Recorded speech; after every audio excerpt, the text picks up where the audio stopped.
C'est la foi dans la présence réelle qui a été attaquée, et l'effondrement de la pratique religieuse n'en a été, hélas, qu'une conséquence logique.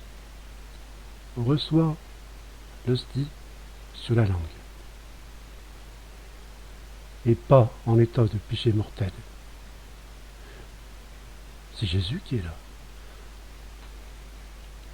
Les profonds bouleversements du nouveau rite lors de la communion font certainement partie des éléments. Les profonds bouleversements du nouveau rite lors de la communion font certainement partie des éléments qui ont plus choqué les fidèles. Tout d'abord, le rite de la paix. Tous ceux qui ont assisté à une nouvelle messe se rappellent en général cet instant mémorable. Comme le dit le texte officiel de la nouvelle messe, les fidèles implorent la paix et l'unité pour l'Église et toute la famille des hommes et s'expriment leur amour mutuel avant de participer au pain unique. Mieux encore, ce rite pourra varier au gré des conférences épiscopales, selon la mentalité et les mœurs des différents peuples. Un peu comme une anticipation du parvis.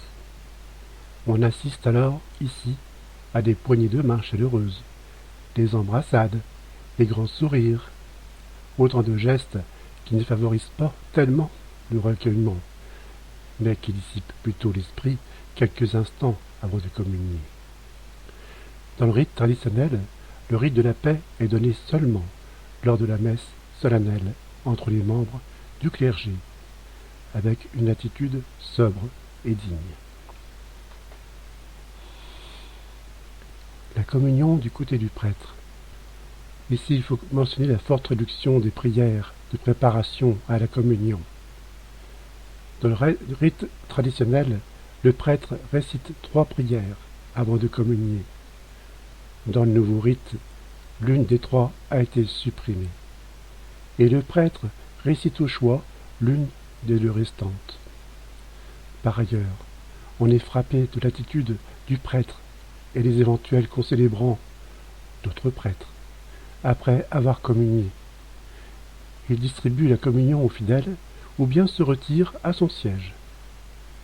Les concélébrants prennent le précieux sang et reviennent à leur siège. Aller s'asseoir après la communion, est-ce là une attitude harmonieuse avec l'immense grâce que l'on vient de recevoir? Est-ce une attitude qui édifiera les fidèles? Et puis, si le prêtre a le choix entre donner la communion aux fidèles et aller s'asseoir, qui donnera la communion? La suite va nous le dire. Mais ce qui est saisissant, c'est que le rôle du prêtre de la communion s'estompe. Il est rendu facultatif dans la distribution de la communion.